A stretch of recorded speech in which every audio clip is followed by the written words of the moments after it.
Rambles in Florida by R.E.C. Stearns. Part 1. Florida, the land of flowers, the enchanted ground wherein it has been said Ponce de Leon sought for the fountain of perpetual youth, is not far away. The fountain, quite likely, is as remote as ever, but the land which it was said to bless with its ever-flowing and rejuvenating waters can be reached after a journey of a few days from New York by steamship if the traveler is not unpleasantly affected by a sea voyage, or, if the apprehension of rough waters off Hatteras should make a different route preferable, then by rail to Charleston, thence by steamer over waters generally smooth to Fernandina, stopping on the way at Savannah just long enough to look about and obtain a general idea of the place. Fernandina, situated on Amelia Island, is the principal town upon the east coast of Florida, and of importance, being the eastern terminus of a line of railway which connects the Atlantic Ocean with the Gulf of Mexico. Its population is not far from 1,500. At first sight, it is not prepossessing, but a walk about the place reveals many buildings of pleasing architecture hidden among the trees. Within a small enclosure, not far from the landing, the forefather of the hamlet sleeps. Upon a marble stone may be seen the name of Domingo Fernandez, native of Vigo in Galicia, Spain, born the 4th day of August, 1766, and died the 3rd day of September, 1833, in the 67th year of his age. Señor Fernandez, it is presumed, never found the fabled fountain, or, drinking of its waters, they were powerless to avert the inevitable doom of man.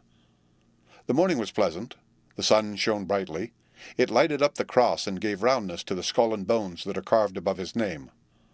From an oak near by the Spanish moss hung drooping midway to the ground, casting a filmy shadow and hiding a choir of mockingbirds who filled the air with music. Leaving the grave of Fernandez and following the streets, a careful search in the loose sand of which they are composed will disclose fragments of pottery of the size of a penny, perhaps a part of the debris of some aboriginal tribe once camped hereabout, the souvenirs of a race of whose history how little is known. Farther on is an ancient mound of large size, nearly 300 yards in circumference. Undisturbed 10 years ago, its surface was as the builders left it, but its slopes and summit were so changed through the military purposes for which it was used during the recent Civil War that its original proportions are destroyed and its former outline obliterated. About a mile from the town towards the ocean is the lighthouse, built upon somewhat elevated ground, forming with the adjacent buildings and moss-festooned oaks a bit of highly picturesque and pleasing scenery. Between the lighthouse and the road to the beach, not far distant, is another mound in the center of an ancient camping ground, the latter covered with bleaching shells, the remnants of unrecorded clambakes and oyster fests. This mound is much smaller than the first, only about 100 yards in circumference and about 15 feet in height. It was covered with trees and shrubs, the largest of the former being perhaps 9 inches in diameter, their roots penetrating the loose material of which the mound is composed, and in their ramifications wound and twisted among the skeletons of unknown men whose decayed bones crumbled at a touch. Stone implements were found, and in the surrounding field fragments of earthenware less perishable than the hands that made them. From here to the ocean the path lies through a low and in some places dense growth of saw palmetto, interspersed with one or more species of cactus. The leafy stalks of the former have sharp points along the edges, hence the name, and the prickly cactaceae may be considered the porcupines and hedgehogs of the vegetable kingdom. Though painful to the touch and dangerous to the apparel, they should not be denounced. Many of the cacti, as well as the palmaceae, to which family the saw palmetto belongs, bear delicious fruit, and some species of cacti are the feeding parks of the insect, from which the celebrated scarlet dyestuff known as cochineal is derived.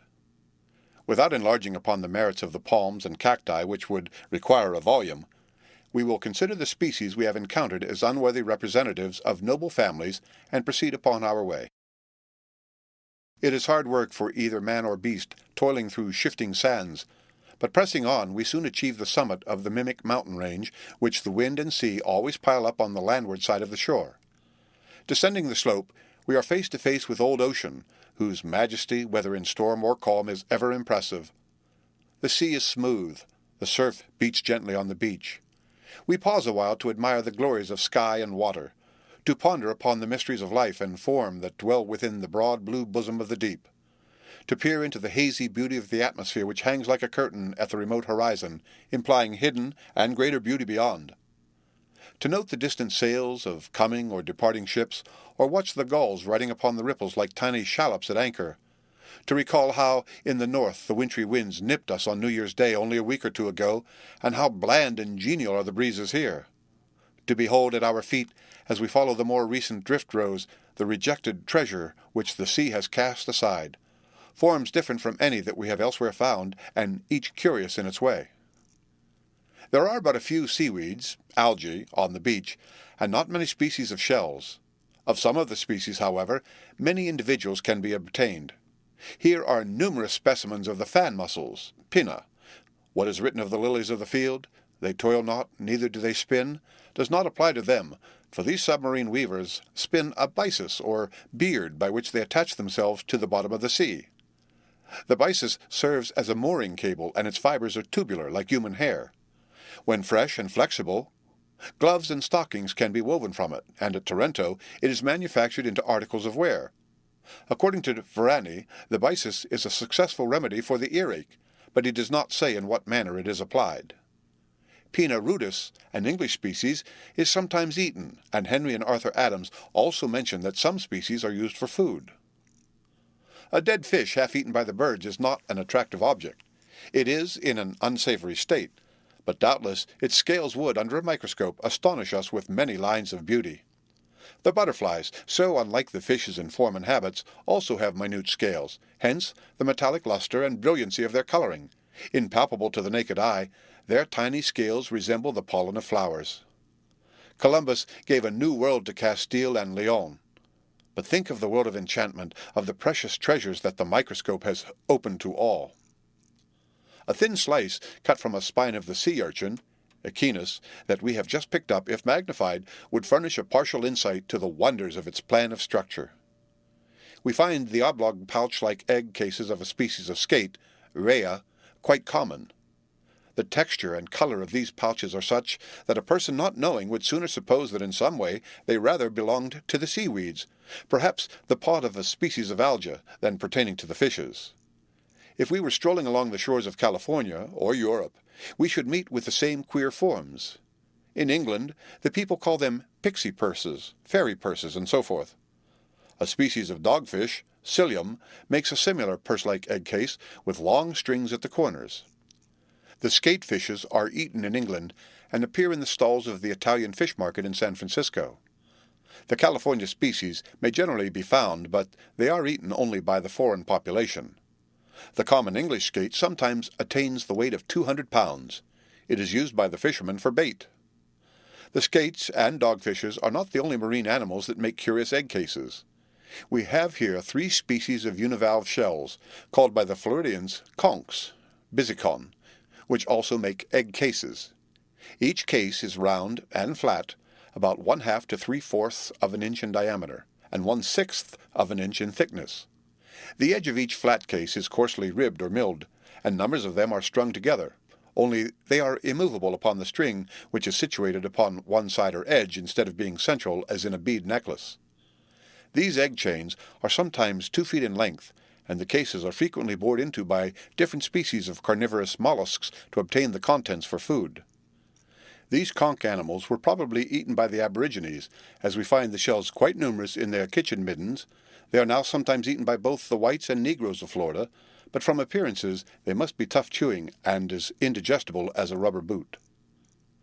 At the edge of the beach, rolling in the surf ripples, a large fleet of arc shells is coming ashore. These prettily ribbed bivalves look like the cockles, cardium, but the animal and the hinge are quite different. The velvety epidermis, which generally covers the surface, has been worn off by the friction of sand and water in the surf, exposing the clean white fabric of the shells. Lighted by the sun, they look like a squadron of little dismasted hulls. 2 of the 3 species that we have here obtained are widely distributed and may be picked up near Galveston on the Gulf of Mexico. Some of the family may be found in every sea, and many species are used for food. The animal of Arca grandis, which is found in the Bay of Panama, is eaten by the natives. A single valve of this giant arc sometimes weighs 2 1/4 pounds. Odd valves of the arc shells are found in the shell heaps, but are not common. A mile and a half from where the road enters the beach are the remains of two wrecks. The plankings of their decks and sides has long ago been broken up and swept away by the sea, and the timbers projecting from the sands resemble the ribs of some gigantic mammal. No vestige of name is left. Their wooden skeletons tell of fierce storms, when wind and waves, acting in unison, hurled ships and shells and seaweeds like weightless bubbles upon the beach. A wreck is a sad sight, but the crevices of an old hulk are a fine field for the naturalist, for many forms of marine life have a home therein.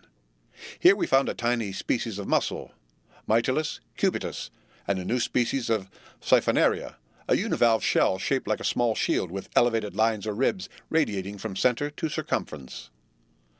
Without further enumerating or explaining the prizes that are ours through the bounty of old ocean, we must retrace our steps towards the road, for the sun has so nearly set that its level rays are shining in our eyes. With baskets and pockets packed and full we jog along, stopping occasionally to pick up a fine specimen of a white bivalve shell, Docinia discus, which is very abundant, thanks to a storm which threw them high and dry above the reach of ordinary tides. The fish-crows, Corvus ossifragus, and a large species of blackbird, Quiscalus baratus, are running over the wet sands, stooping sometimes to pick up some tidbit for their suppers. Bidding them good-bye, we hurry on, and after a weary walk of what seemed many miles, made longer by the toilsome tug through sand and chaparral, we reached our haven. Tired as dogs at times are said to be, we gladly cast aside our packs, and after a refreshing wash, rushed to supper with appetites as keen as hungry wolves. The evenings here are chilly, and a fire of the pitch pine wood, Pinus palustris, Linn, is pleasant aside from the warmth, for its bright flames fill the room with a cheerful light. How glorious is sleep after a day of toil, yet still of pleasure! How gently it descends upon us, how quietly we yield to its embrace. It touches the drowsy eye, and we feel that the day is done, and the darkness falls from the wing of night. The end of Part 1. Read by Rick Kistner for Lit2Go on the web at fcit.usf.edu.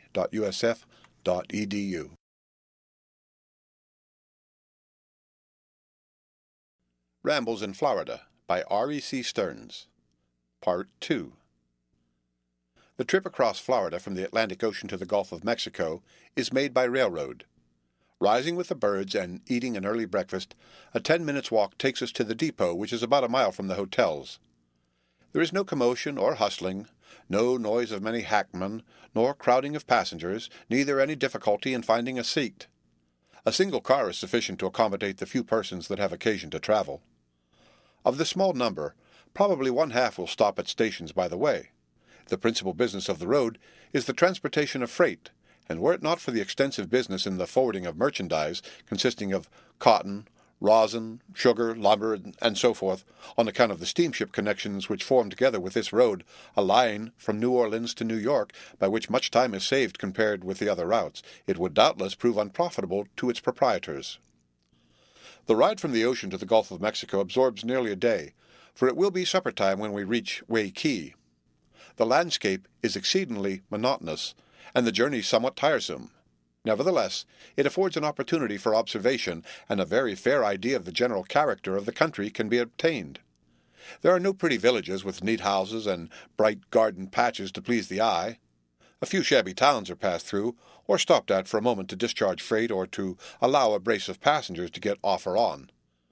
Away from the sad-looking villages, an isolated cabin or a cluster of huts occupied by tar and rosin makers are passed by. The forest scenery has neither tropical beauty nor the grandeur of the pineries of Maine, Michigan, or California, which so impress the beholder. The prevailing timber is the Pinus palustris, or pitch pine. The trees are not above medium size, and stand many paces apart. Hundreds may be seen whose sides are defaced by the rough scars or notches made by the ruthless axes of the pitch-gatherers, and some trees have many of these wounds. At one place there is an extensive establishment for the distillation of the spirits of turpentine, which employs several persons. At other points sawmills may be seen. The products of the pines are the prime fountain of revenue to the inhabitants of the neighborhood for many miles along the line of the railway. Here as elsewhere within the territory of the United States, the pine tree, and not the palm, contributes wholly or in part to the maintenance of large communities, and although the palms, by their fruits, furnish the chief subsistence for a large portion of the inhabitants of the torrid zone, and entire tribes of men in the valley of the Orinoco live for several months in the year on their fruits, yet it is undoubtedly true that a much greater proportion of the population of the globe are indirectly supplied with their daily food through the generous bounty of the pines than by any other of the forest tribes. Yet perhaps the voluptuous beauty of the palms has inspired the poetic muse more frequently than the sedate bearing and sturdy merits of the noble pines. The Artocarpus incisa is no more the tree of bread to the naked natives of the South Sea Islands than is the pine tree to a greater number of civilized and refined people, but each is glorious in its way. The sallow and sickly faces of many of the people hint strongly of fever and ague. The small size of the cattle shows that the country is overstocked, or that the pasturage is limited and poor. The milk used in the so-called hotels is the condensed milk from the north. The butter is imported, and the beef is stringy and dry. Most of the corn used, at least in this part of the state, is brought from abroad, and the country does not produce the wheat that the people consume. Few fruit trees are seen from the car windows. An occasional orange or peach tree is therefore noticed. We are informed that this is not a fruit region, but that in the vicinity of the St. Johns River and in that part of the state, the orchards are large and numerous. The stranger is impressed by the general flatness of the country. Nothing like an embankment or an excavation upon the line of the road can be seen. The surface is never more than very slightly undulating, and is covered with sand, except in such places as are wet or swampy. After a rain, every depression becomes a pool or lake to be in time absorbed by the sand or evaporated by the sun. As the elevation of the land is but little above the sea, the process of draining the surface by the sinking of the water must be exceedingly slow. The topography may be better understood, perhaps, when we consider that South Florida is but a succession of beaches piled up by the sea, a superstructure of shore debris resting upon ancient coral reefs. This is confirmed by the outcroppings of the old reefs that, projecting from the ground, are visible at various points by the side of the road. In addition to the accumulation of sands, portions of the state have undoubtedly been, and perhaps are still being, gradually elevated. Agassiz estimates that not less than 70,000 years have elapsed since the coral reefs already known to exist in Florida began to grow. What the area of the state may be 700 centuries hence, we can only conjecture. The same agencies are still in active operation. It will, probably, extend much farther in a southerly direction, and the southern part of the state will be greatly widened toward the west. Those insignificant, so far as size is concerned, but persistent workers, the reef-building masons, the Astroeans, the Meandrinas, and the Porites, are cooperative workers at the present time as during the centuries that have passed. Deep in the sea, the foundations of future reefs are being laid upon which the more ornamental coral workers, the madrepores, will attach their snowy white shrubbery, fringing the surfaces and edges with beautiful forms and elaborate and graceful finish to otherwise substantial structures. The few tree palmettos or cabbage palms, Chemoerops palmetto, that we have already met indicate that we are approaching the Gulf. As we move along, the number increases and numerous fine specimens are seen. Here the road runs through wet and swampy ground, with lagoons and stagnant water upon the right and left. The sun bade us good night nearly an hour ago, and objects not distant are indistinct in the dusk of the twilight. Presently the train moves more slowly, and looking out we see the twinkling of lights. Like a boy travelling in a lonesome place, the locomotive whistles, but with the vim of 1,000 fifers, and then comes to a halt. Out we get into the darkness and look around. Sand is under our feet, and a scanty show of vegetation, principally coarse, wiry marsh grass, is about us, and the air is chilly. With a benediction upon the inventor of overcoats, we wrap ourselves closely, and realize that a fireside would be more comfortable than the open air. So, with a Negro for a guide, we start for a public-house to await the dawning of another day before farther spying out the pride or nakedness of the land. Waikiki is one of a group of islands known as Cedar Keys. It is of small size, irregular outline, and for the most part sandy and low, though in some places marshy and wet. Here, as at Fernandina, the railroad company have made extensive improvements by the erection of a large freight house and a substantial wharf for the accommodation of steamers that touch here en route to and from New Orleans, Key West, and Havana. The town consists of a few buildings, not remarkable either for architecture or workmanship, and the hotels are a practical joke upon the traveller. From the end of the railroad wharf, the disciple of Isaac Walton can enjoy his favorite pastime by catching trout, which are plenty, and fine fat oysters abound in the neighborhood. Were it not for the fishes and oysters, the fare at the taverns would be wretchedly mean. The scenery as viewed from the long wharf is attractive, other islands of the group being quite near. The old town, as it is called, is much better located in point of elevation than the recent one. It is built upon an island directly opposite from the principal wharf, and presents a pleasant appearance. Beyond is the lighthouse, situated upon an eminence on Seahorse Key. Seahorses are, probably, the only horses in or about Cedar Keys, for at Waikiki the sole beast of burden at the time of our visit was a poor cow, which, harnessed into a dray, was forced to do the hauling for the place. What a commentary upon the progressiveness and business enterprise of a community! Our regard for the sex made us indignant at beholding the degradation of the patient brute. At the south end of Waikiki there is a group of mounds of unusual size and elevation. The largest and most southerly presents an abrupt face to the beach, having been partially dug away. Its height, as seen from this point, cannot be far from 25 feet. It was, probably, before being disturbed, not less than 30 feet. But this, as well as the others of the group, was, like the larger mound near Fernandina, used for military purposes during the recent war. The aggregate thickness of the shell strata, with the intercalated seams of ashes upon the southerly side of the principal mound, and directly facing the sea, is about 20 feet, and composed principally of the valves of oysters, Ostrea virginica, while on the north side of the same mound the shell deposit is somewhat less in thickness, and largely composed of the valves of scallops, Pecten dislocatus. But it must not be understood that the above are the only species of shells found here, for numerous specimens of the mammoth Fasciolaria F. gigantea, and others of the same family are represented. Large shells of Bisicon perversum and fragments of quahog valves, Mercenaria Mortoni Conrad, are quite abundant. Without a further enumeration of the species contained in this, the largest of the Waikiki mounds, we still hastily glance at others nearby. Just north of the above is the second in point of size, but the shell deposit, composed of the same species, is not as thick or deep, while at the northeast is a third mound of exceedingly regular form, also composed of shells. This latter has not been materially defaced, though a house of considerable size has been erected upon its summit. Between the two largest mounds, and connecting them, is a piece of flat or slightly uneven ground, which was used apparently for burial purposes, for here can be obtained human remains undoubtedly aboriginal. During the war this island was the asylum for deserters and refugees, and the yellow fever and cholera carried off great numbers. They were buried carelessly, and the unmarked graves are scattered over the higher land of the quay. In examining this part of the island, which is covered with various forms of shrubbery, the visitor frequently stumbles over the hidden resting place of some poor victim of pestilential disease. A few trees may be seen here and there growing out of the sides or summits of the mounds. The latter are so crossed and defaced by the embankments, ditches, and rifle pits that it is difficult or impossible to define their original forms and proportions.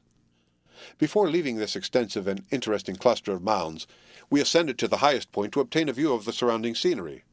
Immediately below, and but a few yards from the base of the elevation, a sloping, shelly beach runs gradually down beneath the placid waters of the Gulf. The white sail of a boat, hardly moving in the bland and gentle breeze, and the whiter wings of the circling gulls with islands near and distant, a cloudless sky and a bright sunshine, combine to form a scene of quiet and dreamy beauty. Not far from the mounds is a mill, where the soft cedar is sawed into blocks of convenient size for the use of the manufacturers of lead pencils, and in the neighborhood are rude shanties, cabins, and houses that, viewed with the trees and mounds and water, furnish pretty sketches for the drawing-book. Not many species of shells can be found upon the beach, though much of interest may be dredged in the deeper water of the channel a few hundred yards from the shore. Upon an old wreck, reached at low tide by means of a boat, a species of murex, M. rufus, may be collected, and the very common littorina, L. irrorata, may be gathered in quantities, sticking to the marsh grass just above the mud. The steamer from New Orleans that is to carry us farther south having unexpectedly arrived, we were prevented from making an examination of the adjoining islands, or as thorough an investigation of the mounds as their importance demanded. Early in the afternoon we were all aboard, and soon after the hawsers were cast loose and the steamer was under way. Slowly feeling the course through a crooked and insufficient channel, an hour passed away before we were in deep water enough to admit of a greater speed. The water is so shallow that vessels are compelled to keep a long distance from shore, and the land being flat, but little can be seen from the deck. The mildness of the temperature, the clear sky, and smooth sea made it a delightful trip, and we shall ever remember with pleasure the down voyage from Cedar Keys to Tampa Bay. The end of Part 2. Read by Rick Kistner for Lit to Go on the web at fcit.usf.edu.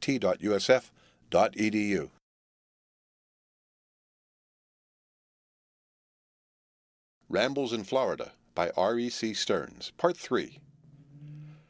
From Cedar Keys to Egmont Key is 85 miles. The latter is situated at the mouth of Tampa Bay and is 40 miles from the town of Tampa.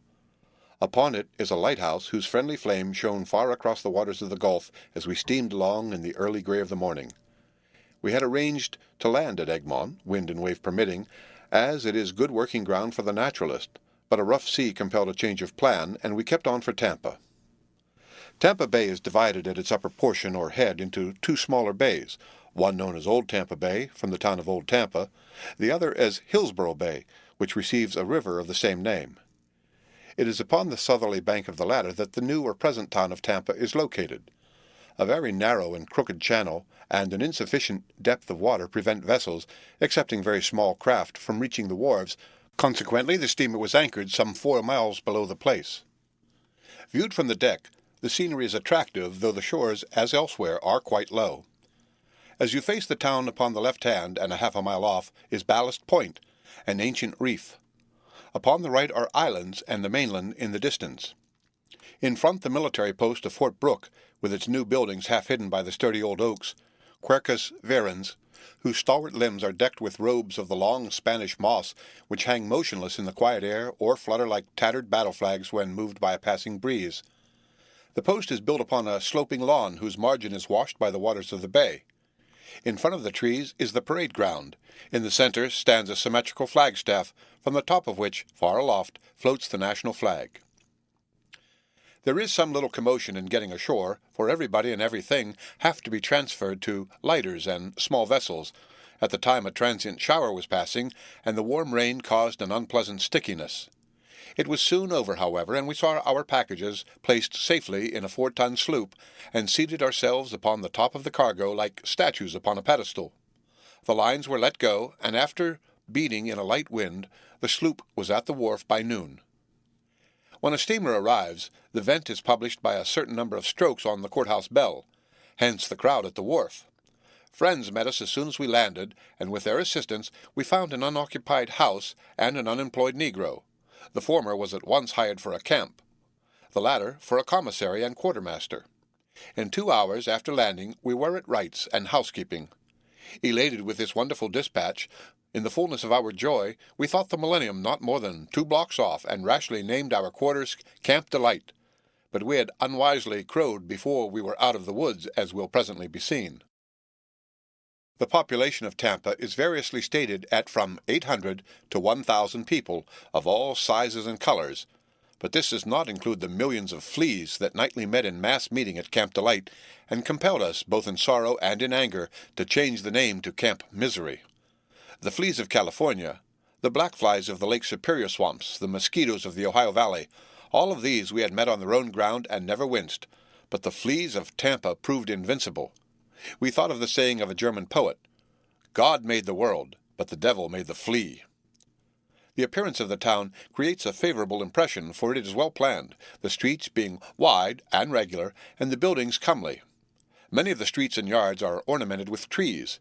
In some of the latter the bananas were just shooting up new leaves to replace those that were cut down at Christmas time by an unusual and severe frost. A large specimen of the American aloe, Agave americana, standing in the post office yard, perished from the same cause, though a rosebush near it was loaded with red flowers. Many of the orange trees were full of fruit which was ruined by the fatal blast, and bushels were rotting on the ground. In some sheltered spots or warm places on the shore of Old Tampa Bay they were untouched, and we had many a feast upon the golden fruit from that neighborhood. The Florida oranges we consider superior to the Mediterranean, Mexican, or Tahitian. They are of large size, good color, and fine flavor. The shaddock, Citrus decumana, also grows in the vicinity of Tampa, and very fine specimens of the fruit were purchased by us at the stores. It is extensively cultivated in the West Indies, and many people prefer it to the orange. It is slightly bitter, and the juice, a mild acid, is cooling and healthful. It is called grapefruit by the Floridians. Not far from our camp is a grove consisting principally of pines of the species Pinus palustris, also called the pitch pine, and long-leaved pine, and P. tuata, known as the loblolly pine, and many may be seen in the streets and elsewhere about the town. They sometimes attain a height of 100 feet, but we have as yet seen none that exceeded 70 feet. The Camorarops cerulata, or saw palmetto, here, as everywhere in South Florida, grows luxuriantly in the sandy soil, and just outside of the town it seems to have crowded out all other shrubbery. Without enumerating the many botanical forms that are met with in this section of the country, a few of the prominent species worthy of mention are the sweet bay, Magnolia glauca Linn., which grows to the height of 20 feet with highly perfumed flowers and shining leaves. An isolated colony of this species sheds its fragrance on the colder air of the north, being found in the vicinity of Gloucester, Massachusetts. The southern buckthorn, Frangula caroliniana Walt., a species of hawthorn, the catalpa, or Indian bean, also the Persea carolinensis, or alligator pear, sometimes called the red bay. The banks of the Hillsborough River at the water's edge are muddy, with a growth of tall, coarse grass. The bivalve shelve, Sirena carolinensis, may here be obtained. Also the pretty little river snail, Neratina reclivata. From the wharves at the proper tide many fish are caught, principally sheepshead, sargus, and mullet, mugul, both of which are good eating. The supply, however, is quite irregular, and the market therefore cannot be depended upon. Oysters, O. virginica, of excellent quality abound in the bay, and can usually be purchased from boats at the wharf. During a portion of the period of our stay at Tampa, the market was well supplied with venison, Cervus virginianus, of good quality, thanks to the energy and skill of a one-armed hunter residing a few miles away. The hens of Florida deserve favorable mention, if not a diploma, for their daily dividends were too important to be forgotten.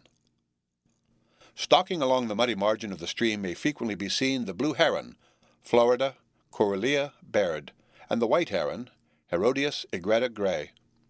There is a California species that much resembles this last.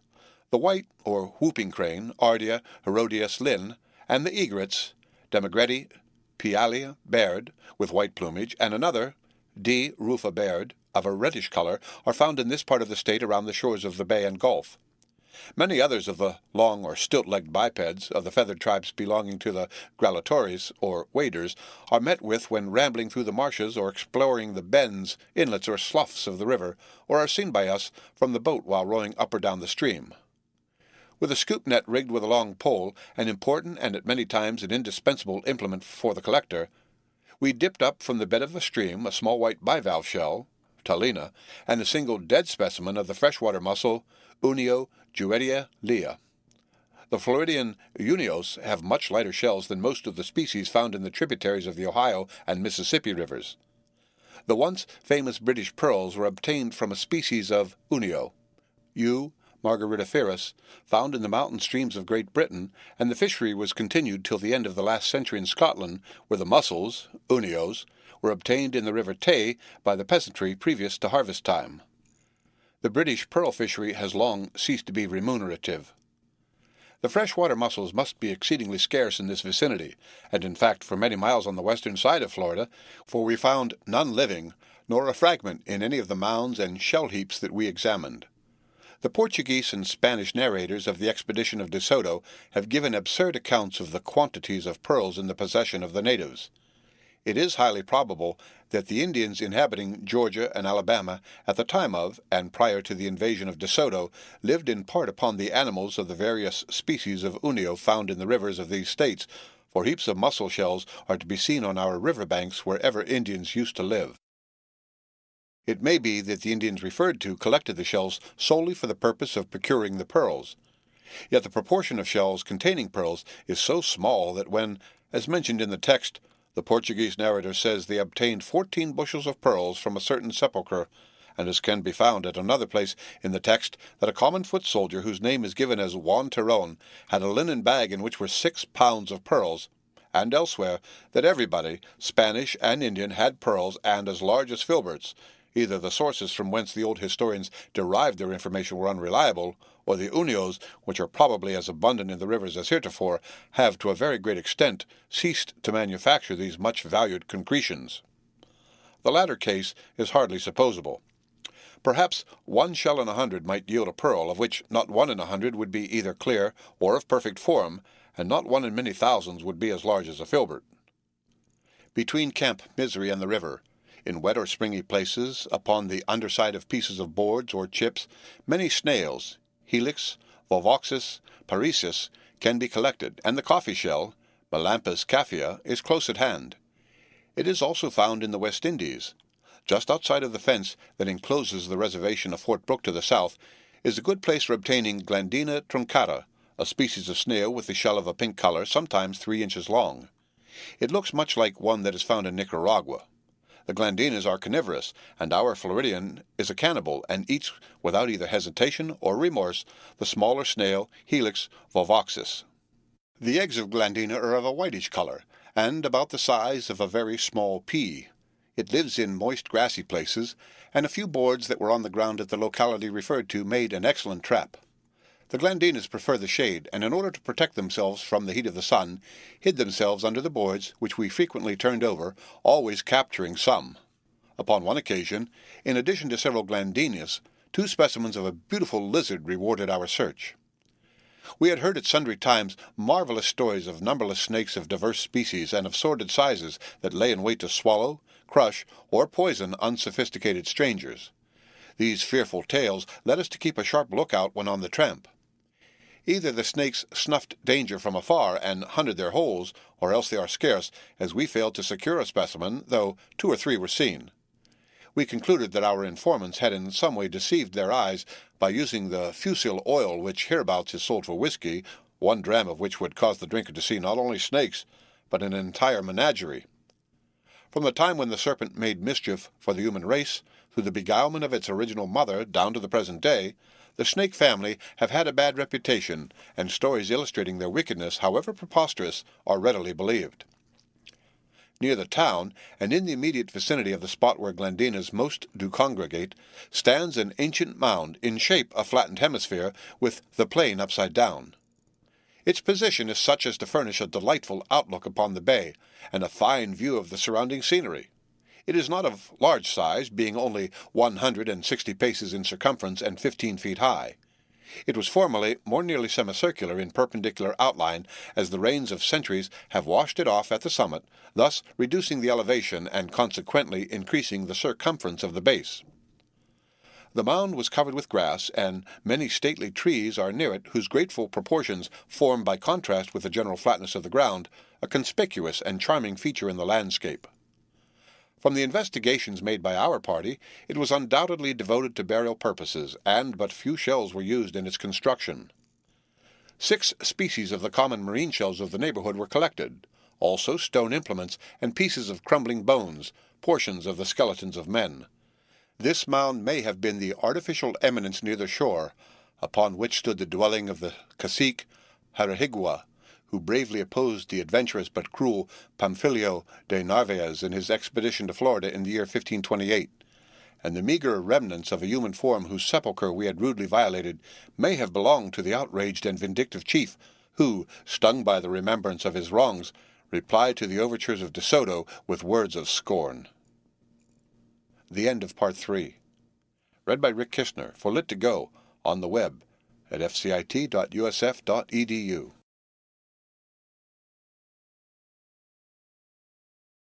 Rambles in Florida by R.E.C. Stearns. Part 4. It was nearly noon of a delightful day in February when, leaving the city of Tampa, we crossed the Hillsborough River to the opposite bank for the purpose of visiting Rocky Point, which is situated upon Old Tampa Bay. The route, for the greater part of the distance of 7 miles, is through an open forest of pines of the species previously met with. The lack of undergrowth afforded pleasant and shaded vistas in every direction. In following the sandy road, we waded through broad and shallow pools, miniature lakes made by the recent rains, in which we dipped our cans, and drinking found it more palatable than the water from the muddy springs we had just passed.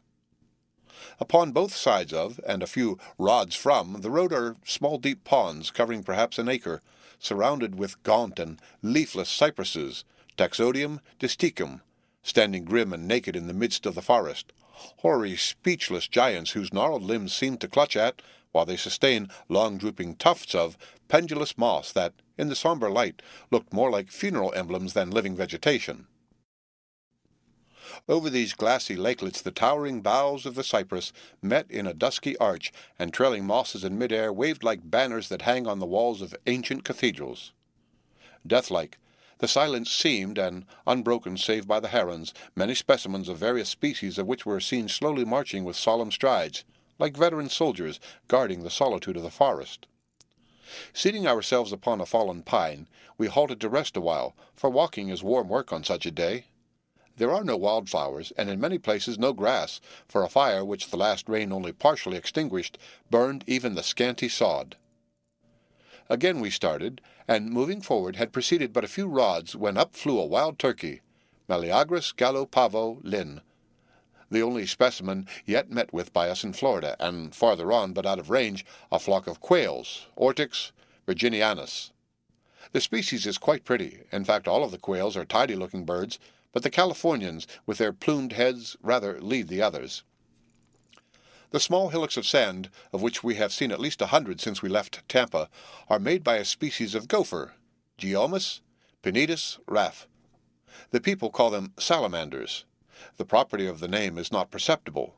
3 or 4 species of Geomus are found in the Pacific states. We have arrived at the edge of the timber. The road no farther winds beneath the shade of the forest, but lies broadly open to a burning sun. It follows for a short distance through a sedgy marsh, with a rank growth upon either side, and terminates at a cluster of cabins which stand upon the sandy margin of the bay. The small, rudely thatched buildings are occupied by a number of workmen engaged in the manufacture of salt. Their apparatus is of the simplest description. It consists of a few kettles or evaporators made by cutting in halves longitudinally the shells or outer cylinders of small steam boilers, which are rudely set in masonry of stone and mud. Into these kettles the salt water is pumped by hand from a well-hole, a large pit dug in the sand into which the water seeps or flows. The evaporation is produced by means of a fire under the kettles, the inflammable pitch pine making an admirable fuel for this purpose. The thatched cabins of the salt makers were quite a novelty to us. They are 15 to 20 feet square, and about 6 feet high at the eaves, and the roof is sharply pitched so as to shed the rain rapidly. The frame is made of small poles or saplings, upon which the leaves of the palmetto are tacked or tied, course after course, overlapped like shingles or weatherboards upon a common house. Sometimes a floor is laid, and a board door hung to the frame. An excellent shelter for a warm climate is thus made, sufficiently close for protection against ordinary storms, a good screen from the sun, and open enough to admit of ventilation. Exceeding caution in the use of fire is requisite, and cooking must be done outside and at some distance away. We were kindly furnished with food and lodging by our host, an old Scotch sailor with a bushy beard which rivaled the Spanish moss in colour and in length. Like a wolf's was his shaggy beard, his teeth as large and white, his beard of grey and russet blended, on his hairy arm imprinted was an anchor azure tinted. After boxing around the globe for a quarter of a century, he finally drifted into this out-of-the-way corner of the planet. With a palmetto cabin, plenty of oysters, game, and fish, he lives a free and easy life, with few luxuries and fewer cares. His gun and dog, his boat and fishing gear supply both food and recreation. Like most sailors and sportsmen, he is a good cook.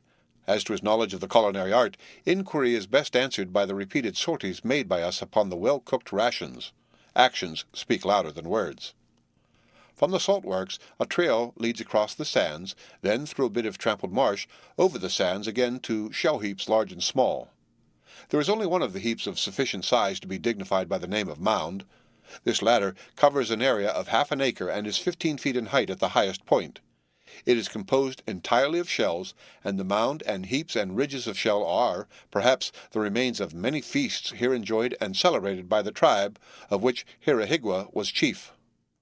From a well-hole that was dug to the depth of 8 feet in the principal heap, arrowheads of chalcedony, a sinker of coral stone, and a spoon-shaped implement made from a piece of large conch shell, Bisicon perversum, were obtained. 14 species of shells were collected, of which 9 are the same as found at the Cedar Key mounds, and include the species that are living most abundantly at the present day, and which were generally sought for as food by the aborigines. The other 5 species are small shells, too small to be collected for the above purpose, and were probably carried to the heaps from their being attached to the shells of the edible mollusks. No fragments of pottery were detected, and nothing to indicate that the mound or any of the heaps were used for burial purposes. The ground outline of this series of heaps is quite irregular, and it appears rather to have been the result of accident than in conformity to any plan. From the shell heaps to the end of Rocky Point is at least a mile. The road or trail follows along the ridge, which consists of beach rubble and debris upon the top of an ancient coral reef.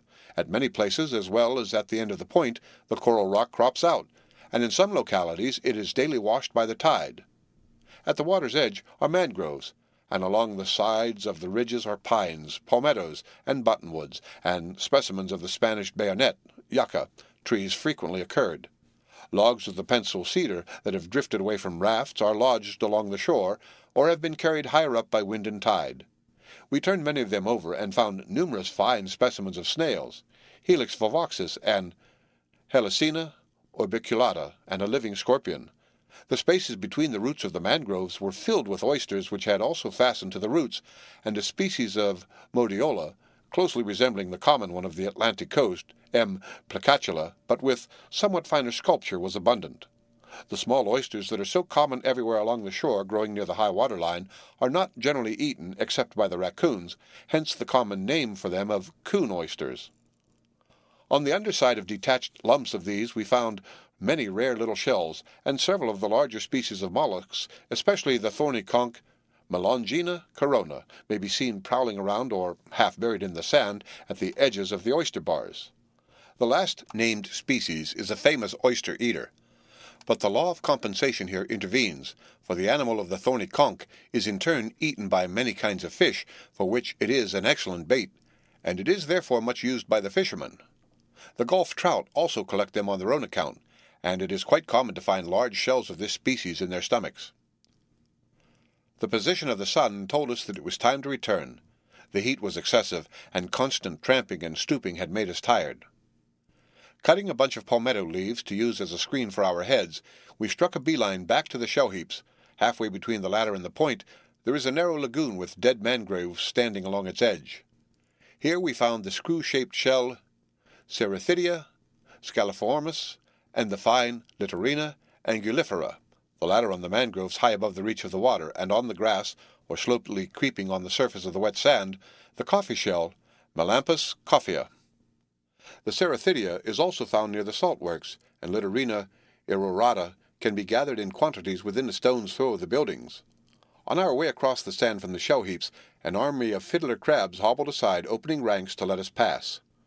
After a hearty dinner, we bade ye ancient mariner farewell, and making a straight wake, were at camp by dusk.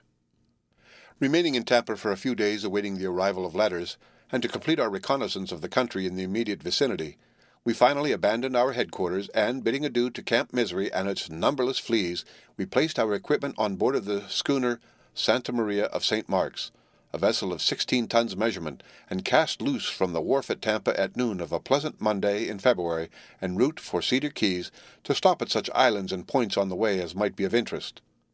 Proceeding down the bay, we anchored near Ballast Point, and grappled up a goodly supply of oysters for the subsistence department, at the same time adding 2 species of shells to our collection which were found adhering to the oysters. From Ballast Point, a few hours' sail and a light breeze brought us to Piney Point, or Point Pinellas, the latter being the common name with the people here.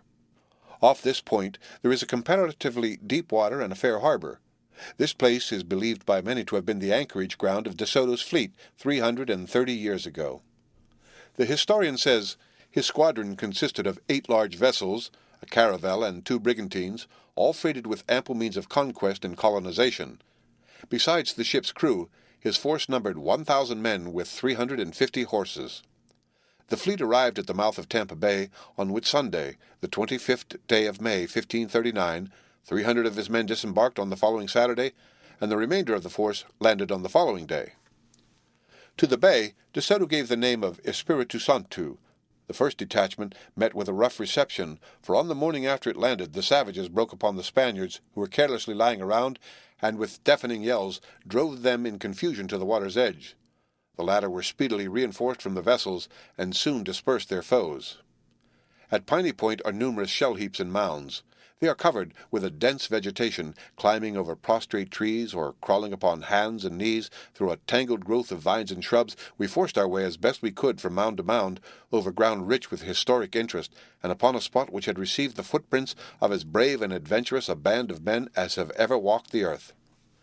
If at times our feelings revolt at the outrages committed by them upon the poor Indians, and by their wrongs towards those native chieftains who fought and fell so heroically in the defense of their homes, yet our indignation passes away and is forgotten in the melancholy fate of the invaders. Scarce 3 years had elapsed from the time of their embarkation at Cuba, when nearly the whole train of youthful cavaliers had passed away.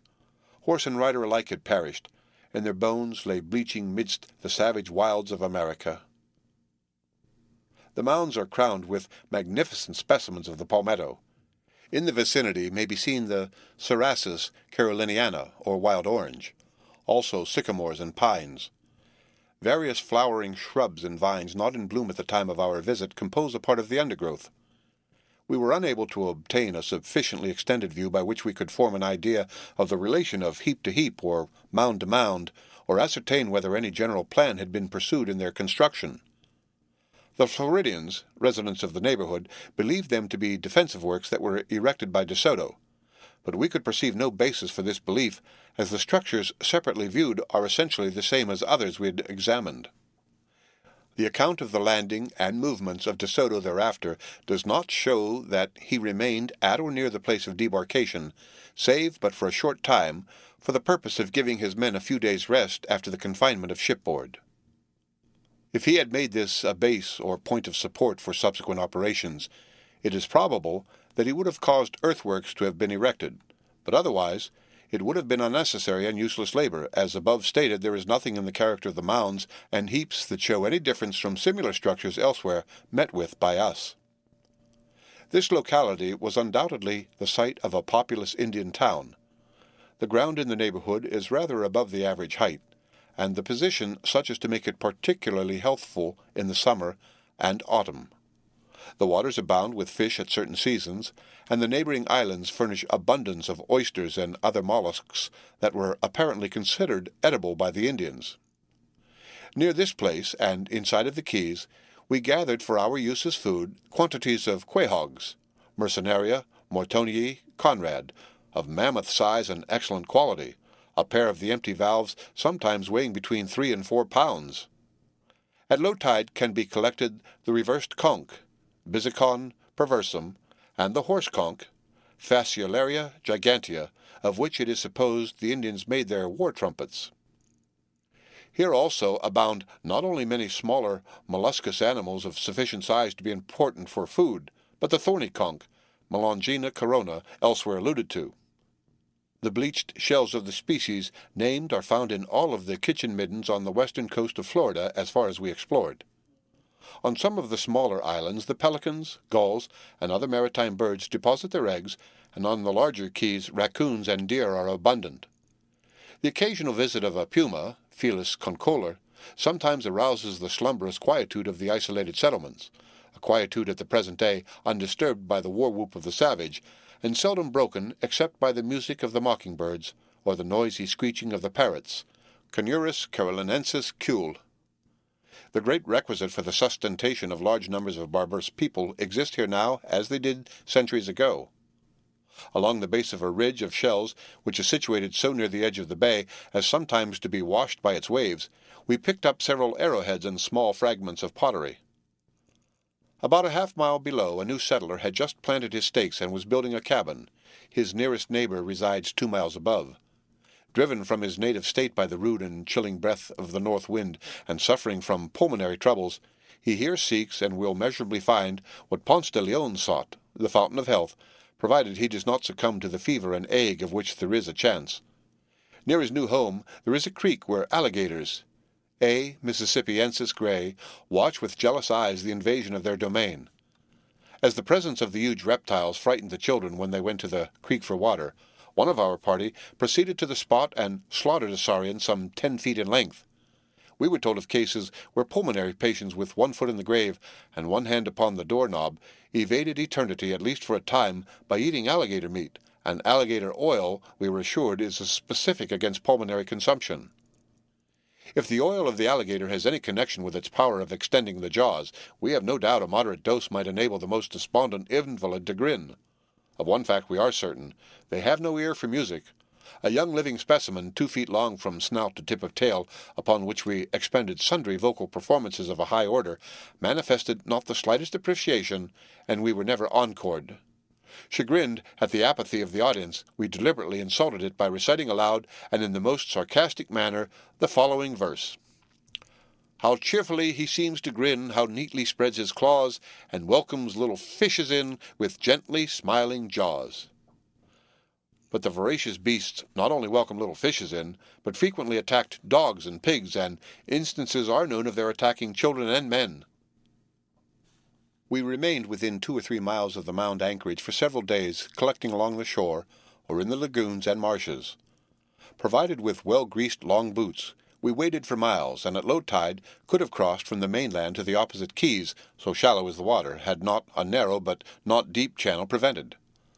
Sometimes at night we slept by our campfires ashore, or, according to the caprice of the moment, on board of the schooner, during the twilight spinning yarns, or relating adventures in other places, or listening to the serenade of the drumfishes swimming alongside until sleep, the giver of sweet visions, came.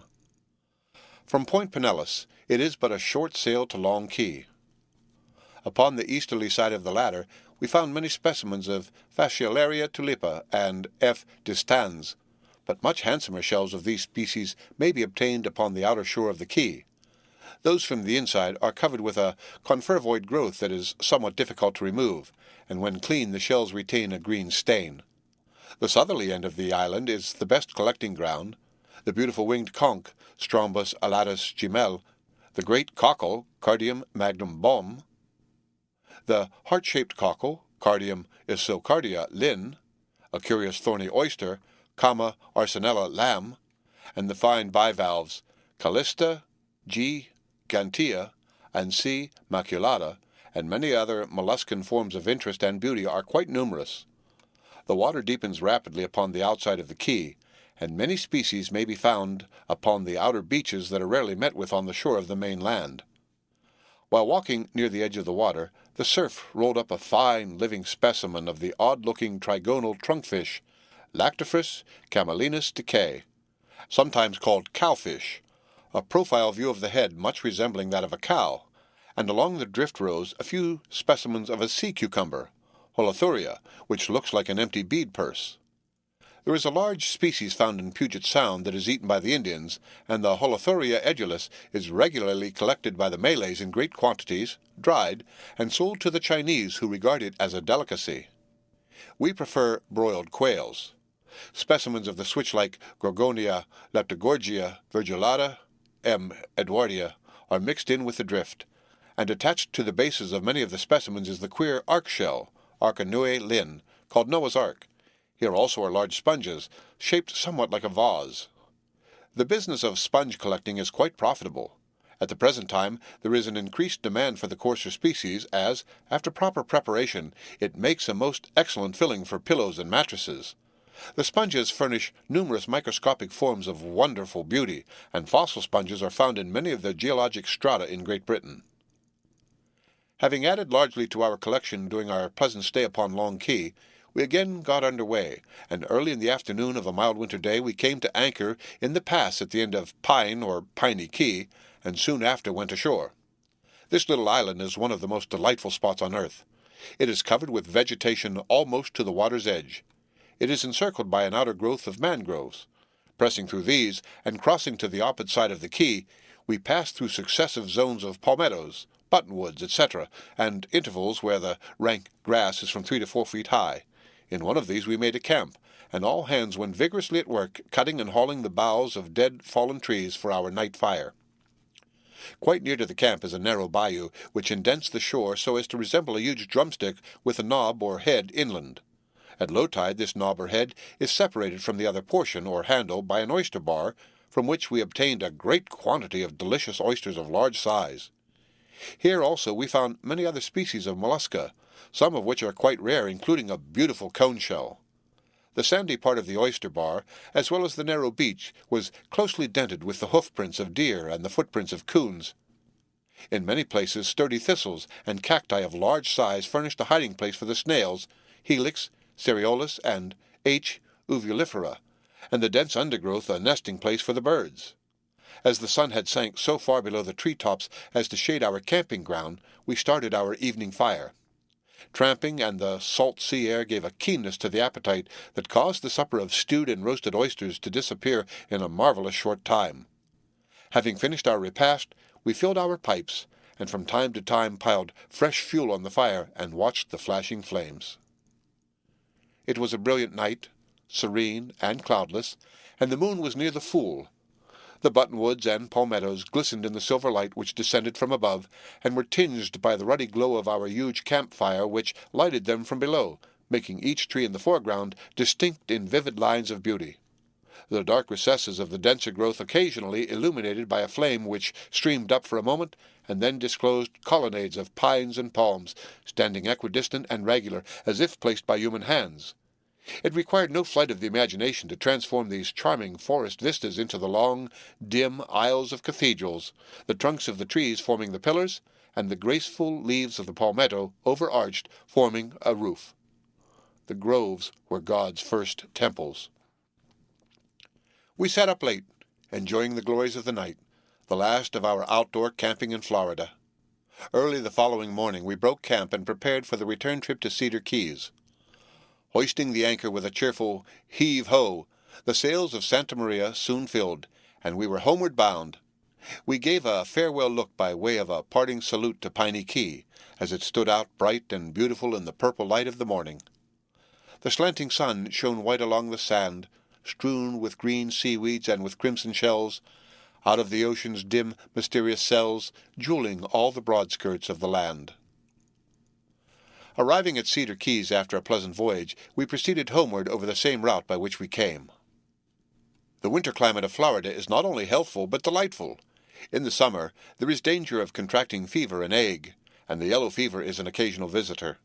The climatic advantages to the invalid are at the present time counterbalanced by the miserable food and discomforts of the hotels and boarding-houses. There are undoubtedly exceptions to the last objection, but they are rare. The expenses of a 3-month trip are quite heavy, and we could make a journey to Europe or California of the same duration for the same cost, and live infinitely better in bed and board.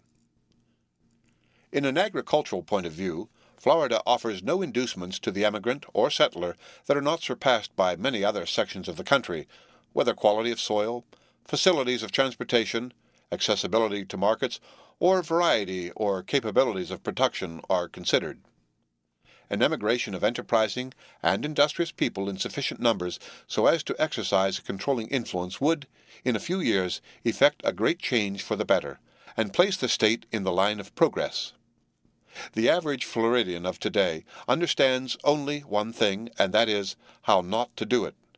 Emigration should be by colonies, and should include some mechanics, and be well provided with all necessary agricultural and mechanical implements and material in order to be successful, and great care should be exercised in the selection of a location.